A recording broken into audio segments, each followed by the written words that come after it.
I have to admit, it's been a while since I actually looked into what's going on in the Middle East, because war absolutely disgusts me. I think that it is the first available choice of trying to reach some kind of resolution, and I don't think that it requires a lot of thought, and I don't think that it is done in the higher states of consciousness and awareness of one another.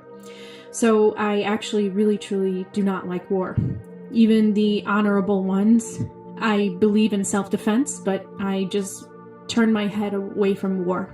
And I have never ever supported a single war, because I do not believe that humans need to kill each other in order to reach some kind of compromise or agreement. And I don't understand how people only gravitate towards violence of getting things done. Nothing really upsets me more than actually seeing and learning what's going on in the Middle East. So today I decided to take a look and, finally look at it, because I haven't in a long time. I found a very interesting article and some quotes here that many Americans would never find unless they actually were looking for how soldiers and how other people are viewing the wars fought by the Americans today. So I have a quote here from the former British Foreign Secretary, Robin Cook. He says, "The truth is, there is no Islamic army or terrorist group called Al-Qaeda. And any informed intelligence officer knows this. But there is a propaganda campaign to make the public believe in the presence of an intensified entity representing the devil, only in order to drive TV watchers to accept a unified international leadership for a war against terrorism. The country behind this propaganda is the United States." I also have another quote here. This actually is from the Canadian economist and Ottawa's emeritus professor of economics. He stated at the International Conference on the New World Order that was actually sponsored by the Perdana Global Peace Foundation. He said this at that convention: "We are dealing with a criminal undertaking at a global level, and there is an ongoing war. It is led by the United States. It may be carried out by a number of proxy countries which are obeying orders from Washington. The global war on terrorism is a U.S. undertaking, which is fake. It's based on fake premises. It tells us that somehow America and the Western world are going after a fictitious enemy, the Islamic State, when in fact the Islamic State is fully supported and financed by the Western military alliance and America's allies in the Persian Gulf. They say Muslims are terrorists, but it just so happens that terrorists are made in America.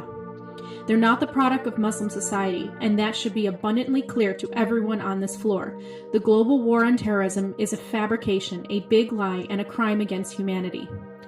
So now I actually went through and I learned that there are several soldiers. I've kind of known about that, and I've followed the movement of a lot of veterans speaking out against the war. So I did find a very interesting, very, very sad quote actually from... he's a soldier, and his name, Ethan McCord. And he made a video that you can find, I guess, on YouTube here. Actually, it's a WikiLeaks video. So it's Ethan McCord, and it's called Collateral Murder. So he said this: "The rules of engagement in Iraq are a joke. Not only that these so-called terrorist groups that are used to justify our incursion into these countries have ties to the United States intelligence agencies. Al-Qaeda is a great example of a group with such ties. Here is more. At the end of the day, it's humans killing humans, regardless of whomever or whatever influence is pulling the strings. It's a human being pulling the trigger. It's great to see many soldiers waking up and asking questions, because that's the only way this is going to stop. If you feel threatened in any way, you're able to engage that person. Many soldiers felt threatened just by the fact that you were looking at them, so they fired their weapons on anybody that was looking at them because they felt threatened. We were told if we were to fire on anybody, and if it were to be investigated, that officers will take care of you. We were told by our battalion commander to kill every mother effing on the street. Many soldiers would not do that. We decided we were going to shoot into the rooftops of buildings instead, or because if you didn't fire, the NCOs in your platoon would make your life hell. This happens on a daily basis, destroying destroying vans full of children. The destruction of the Iraqi people happens on a daily basis. And then it goes on to say that Air Force pilot Brandon Bryan is one of the first ever United States drone operators to speak out against what has been happening overseas for a number of years now, which is the murder of countless innocent lives.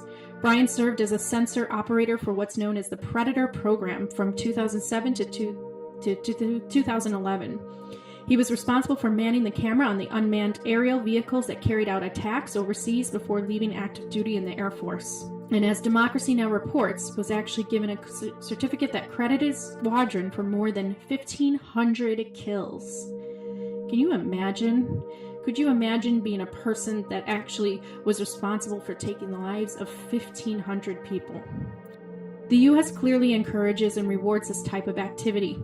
Think about that while you consider what is still happening around the world, including in Syria.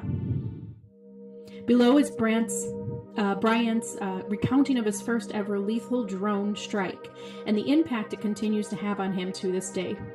So this is his quote.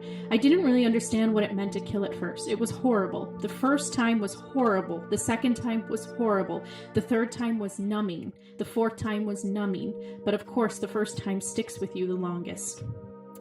And I'm going to just go ahead and read the quote from Dalai Lama. He wrote a piece on his website regarding the mass brainwashing of human beings about war. And I thought this was very, very good, and I want to share it. "Of course, war and the large military establishments are the greatest sources of violence in the world.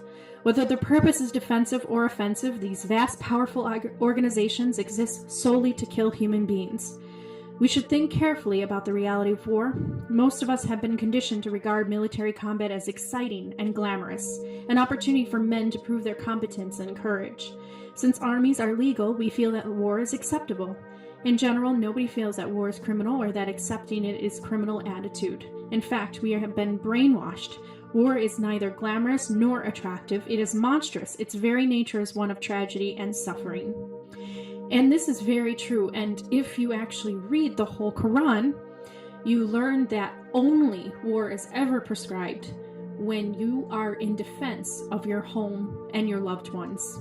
And this is why it is so important to always fight on your own land. That's an honorable war, that you are actually physically defending your homes. If you think about, the Viking raids on villages and things like that, think about the old times. You have a right. You have a right to defend your village from being pillaged, your women being raped. You have a right to stop that.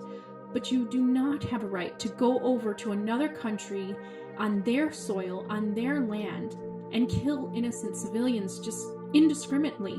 And as you have read, and many soldiers have spoken out, is that it's always shoot first, ask questions later. So I wanted to say this, and I really, truly do mean this. Nobody in America, as far as the experts who work for Washington, are going to speak out really against this. But you have the British and you have Canadian people that actually take the time and are speaking out against this because they are really trying to go for global peace. Global peace is very important for the human species to actually continue on surviving. Because what war actually does, this type of war, this continues forever. This is the type of war that actually breeds bad blood. And what I mean by that is that when American soldiers go over to the Middle East and they are just told to, just shoot every mother effing on the street, just who cares?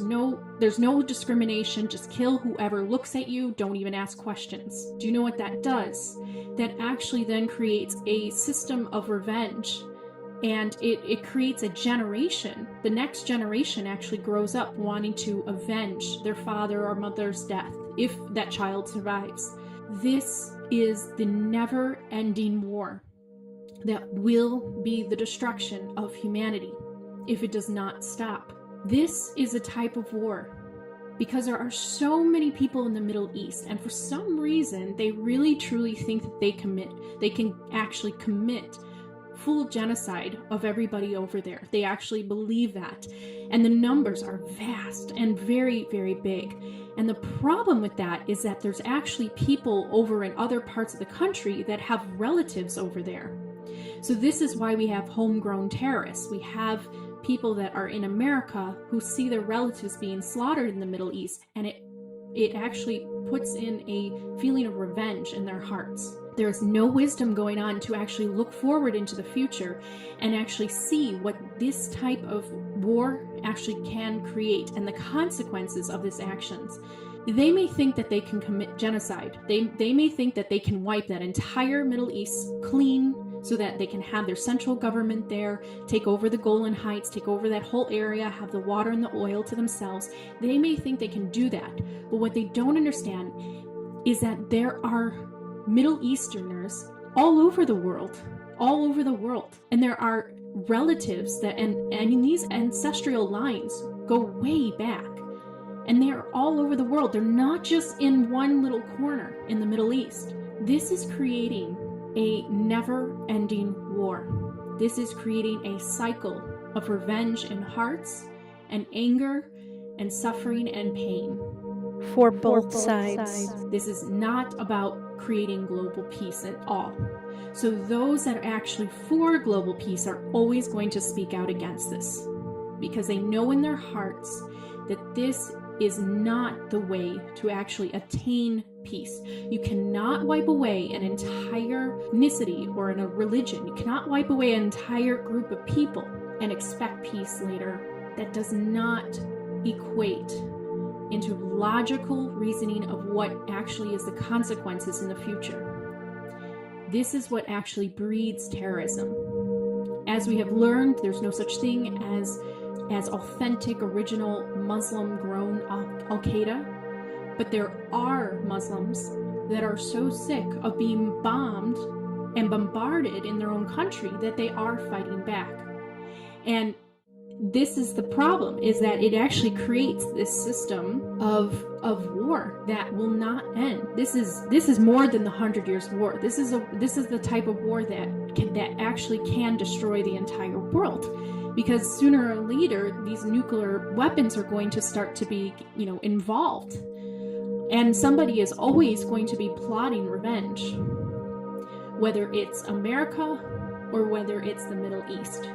Or whether it's people that are in America that have seen their relatives being slaughtered. The only way to actually stop terrorism, and I do the quotes, is to not breed it. And until humans actually wake up about that and Americans actually wake up about that, they're going to live in constant fear. And this is the consequences and what's going to happen in the future. There's always going to be constant fear because they have created it. America needs to be the ones to actually put down their weapons and get out of that land. And there needs to be some kind of peaceful compromise between those nations over there. Israel really truly needs to learn how to share. And Russia needs to pull back. And Syria needs to be left alone. I promise you, America, if you left the Middle East alone, if you did that, you would see peace on earth. This is the last puzzle piece. This is the last puzzle piece that we truly need to move on into a brighter future for all.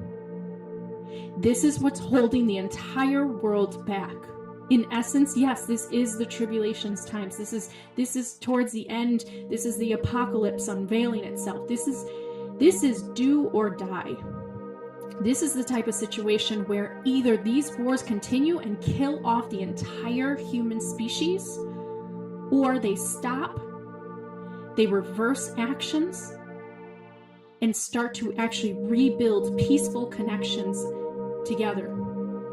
And then the future can actually be a potential for the human species. I am telling you right now, every American has this responsibility to help stop these wars. If it does not happen, you are going to see the future continue to see terrorism. you're going to see the destruction of the human race. This is very sad for me to see this. And I am getting strong messages that made me make this video right now. I know for a fact there are good people over in the Middle East. There are good men and women. They are good in their hearts. They are true Muslims, and they just want their peace. If Americans stopped pointing their weapons at them, and if they stopped fighting these wars, I'm telling you now, those good men and women in the Middle East would also put down their weapons. There would be no need to defend themselves on their land. I'm telling you right now, we would see peace on earth. This is the last puzzle piece. This is the last puzzle piece, because this is an example of the courage, the wisdom, and the strength of America. If they can do this, all the other countries and nations around the world would see that about America, and they would not speak so hatefully against America. Right now, we're very hated among other countries. I don't know if you know that, fellow Americans. I don't know if you know that. They look at Americans in very poor ways. Israel loves us, but there are other countries out there that actually look at Americans like criminals. And this is what's going to change the tides of everything. If Americans actually learn to compromise, put down their weapons, the Middle East will too. I know for a fact. Saddam Hussein and Osama bin Laden stated that. This is not a holy war. This is not an honorable one. All you have to do is go and actually look for the people that are looking towards global peace, and you will see them speaking out in the same way I am doing, because I also am working for global peace as well. And all of us are on the same level. We have the same mindset that American armies over there, they're just breeding more war. It's this never-ending war, and it will destroy the world. Eventually, in the future, there will be some kind of technology that will be created out of revenge. We need to stop the cycle of revenge in hearts. That's how you end war. That's how you get peace. And when nations are respectful towards each other and are considerate towards each other and care about killing each other, this is how we have world peace. It's not that hard. Americans, you need to wake up. You need to do some further research and look at all the people speaking up against this. It has been many years. I mean, after the 9/11 event, we had truth seekers all over the place looking into this deeper, because it didn't make any sense. And now we have actual people, leaders, in charge of global peace that are trying to bring that forth, and they are speaking badly against this war. It's time to wake up, Americans. It really, truly is. We need to all together say, this is not going to create the results that we're looking for. Killing indiscriminately like this, or even looking for terrorists. There's always that idea that when you are looking for something to shoot or kill, you're going to find it. Because you yourself are carrying that feeling of violence. You read it right there. Soldiers are killing people because other people in hijabs or in their Muslim attire over there are looking at them, and they feel that, I might be unsafe, and then they just shoot them.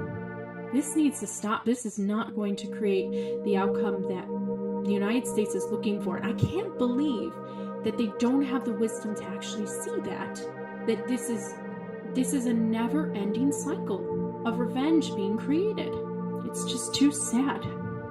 It is way too sad, and I'm really upset to see that this has been going on for so long. I'll leave you with this. This is the Dalai Lama going back on his website. Modern warfare, waged primarily with different forms of fire. But we are so conditioned to see it as a thrilling, that we talk about this or that marvelous weapon as a remarkable piece of technology without remembering that if it is actually used, it will burn living people. War also strongly resembles a fire in the way it spreads. If one area gets weak, The commanding officer sends in reinforcements. This is throwing live people onto a fire. But because we have been brainwashed to think this way, we do not consider the suffering of individual soldiers. No soldiers want to be wounded or die. None of his loved ones want any harm to come to him. If one soldier is killed or maimed for life, at least another 5 or 10 people, his relatives and friends, suffer as well. We should all be horrified by the extent of this tragedy, but we are too confused. And Noam Chomsky quotes here, "The conscious and intelligent manipulation of the organized habits and opinions of the masses is an important element in democratic society. To carry out this essential task, the intelligent minorities must make use of propaganda continuously and systematically, because they alone understood the mental processes and social patterns of the masses and can pull the wires which control the public mind. Therefore, our society has consented to permit free competition to be organized by leadership and propaganda, another case of consent without consent. Propaganda provides the leadership with a mechanism to mold the mind of the masses so that they will throw their newly gained strength in the desired direction. The leadership can regiment the public, and every bit as much as an army regiments the bodies of its soldiers. This process of engineering consent is the very essence of the democratic process.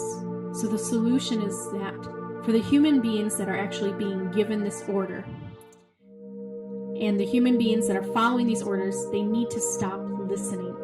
And it needs to be a massive shift of consciousness within the American people. Because the American people are actually so much more powerful than even their government in terms of number, in terms of spirit, in terms of moving society. My gosh, if we all stood up together, they'd have nothing else to say. We all have to move together and stand together in this. It really truly helps that the soldiers who are deep in this have actually spoken out and have stopped.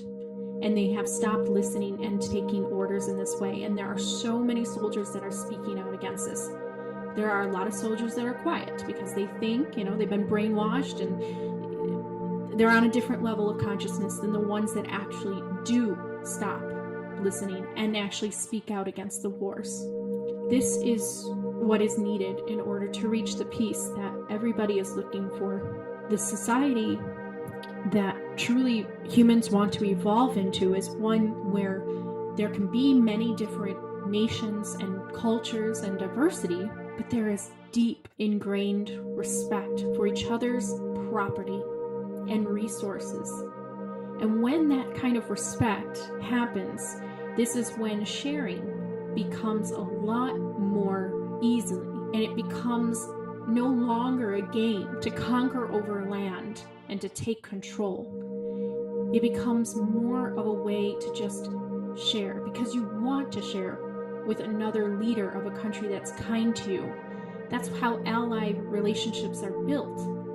But right now, these ally relationships are not being used in the beneficial way to actually create peace. They are actually only creating war and division and destruction. If we do want to see the human species continue and actually thrive and not be worried about constant attacks and war, this is the last missing piece.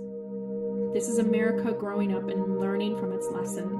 We will see if that happens. I'm just one voice, but maybe I can inspire others to speak up against this. I highly, highly recommend people actually digging a little bit further and looking at the people that are actually speaking out against the wars. Look at the ex-veterans that are actually telling their stories of what is truly going on, that they are literally shooting women and children. And these are sacrifices that are just, there's no excuse for them. It doesn't make any sense. So I am all for ending these wars in order to actually move forward into the future that we really truly want to see on Earth. Inshallah, right?